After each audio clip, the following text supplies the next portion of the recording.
part up. So find that landing spot and chili dip it short.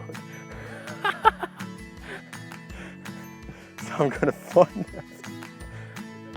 that in the video. Hi, my name is Matthew Heath. I'm a PGA professional and a teaching professional here at Lakelands Country Club. Today I'm just going to go through some bunker tips. Bunkers is one of those things that a lot of people struggle with, so I'm going to give you a couple of handy hints that hopefully you can take with you and try on the golf course. First thing is open that club face. You've got a 60-degree lob wedge. You want to open that club face so it's about 70 degrees. Why we do this is because we want the ball to go up nice and high. We're not looking for distance, we're looking for nice height in our bunker shots. So the other thing I'm going to do as well is I'm going to put that ball nice and forward in my stance. You don't want the ball back in your stance because that makes the ball go low and that sort of defeats the purpose of opening that club face. So first thing, open the club face. Next I'm going to put the ball forward in my stance. Get nice and low. You'll see this on the TV, the guys try and wriggle their feet in so they're nice and stable. Now probably the biggest point of a bunker shot is that we're not actually going to take our normal golf swing where we sort of go around our body. The bunker shot works when the club gets picked up and cuts across the ball. That's what makes it get that a lot of spin. So club face open, ball position forward, and now I'm going to pick the club up and cut across the ball.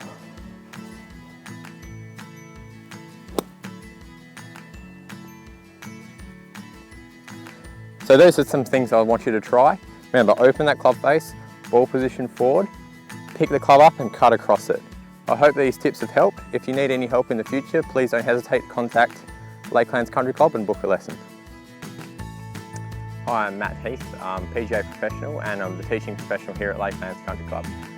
Today I'm going to go through one of probably the most common faults in most people's golf game is that big dreaded slice. So one, I just want to explain how you're actually creating that slice and just some drills you can do on the range to try and sort that out and hopefully get rid of it and become a nice straight hitter or have a draw shot. So with the slice, we're obviously creating side spin that makes the ball go out to the right if you're a right-hander.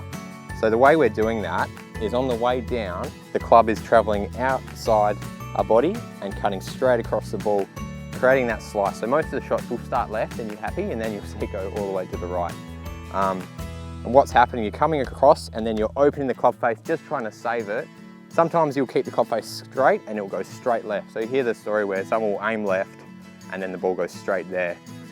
So that's just when they've actually haven't opened the club face for once and the ball's just gone straight to the left. So what we've got to do is fix that club from going that way. So a lot of guys, their first feeling is like, right, if I yank it around here, that's going to stop. But what happens, you've got nowhere else to go, so you're going to come back over that way. So that's not the way we're going to try and do it.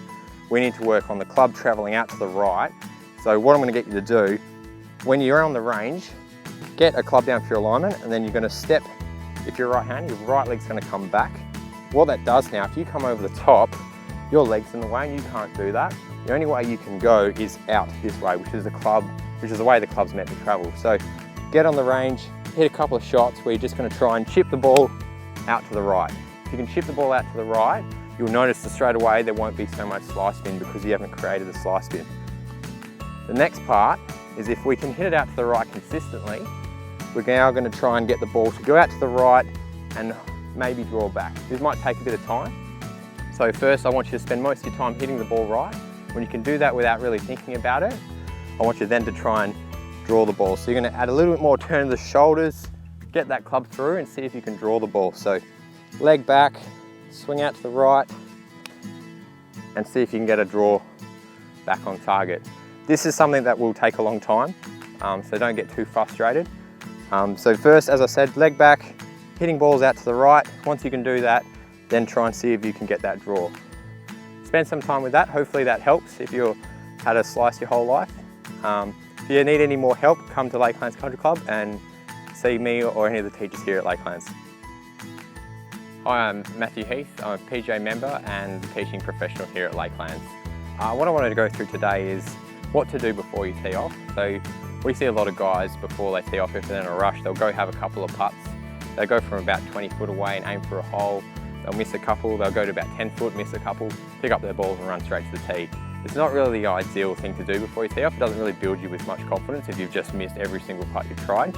So what I'm going to give you is a couple of things I do just before I tee off in a game. So the first thing is I won't putt to a hole, I'm just going to putt to a tee. What I'm trying to do here is just get the speed right. So I'll have a couple of putts, set up 2 tees here where I'll go back and forth.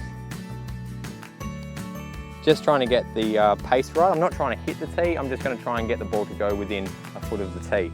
What I'm doing there, I'm working out how hard I need to hit the putt today and how fast the greens are. So once I'm happy with how I've putt and I've got the pace right, I will then have a couple of putts from pretty much a foot away. So I'm basically just going to have 3 or 4 balls where I'm just going to bash that ball right into the back of the hole. Now once I've done that, pick up the balls, go straight to the tee. I'm feeling a lot better about my golf if I've got the pace right, and the last thing I remember doing is hitting the ball in the back of the hole. Hope those tips have helped. If you need any more help with your golf game, please don't hesitate to contact me in the pro shop here at Lakelands. Hi, my name's Heath. I'm teaching professional here at Lakelands Country Club. Today I'm just going to go through what to think about when you're chipping. So I've got my pitching wedge here. I'm aiming at this hole here. When I chip with my pitching wedge, I know that if I land the ball about 20% of the way, it's going to roll the next 80. So what I've got to do now is come up to the green and work out where 20% is, and I feel like it's about here. So rather than when I'm chipping looking at the hole and end up flying it all the way to the hole, I'm going to just look at that 20% mark.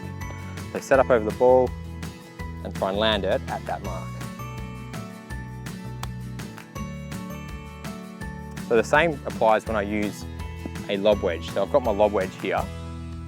This is obviously not going to roll out as much as the pitching wedge, so I'm going to find out where maybe 60% of the way is. So come onto the green again, figure out that 60% is probably further up here, and that's going to be my landing spot. So now when I go back to chip, all I'm doing is working on landing it at that landing spot and knowing the ball should do the rest.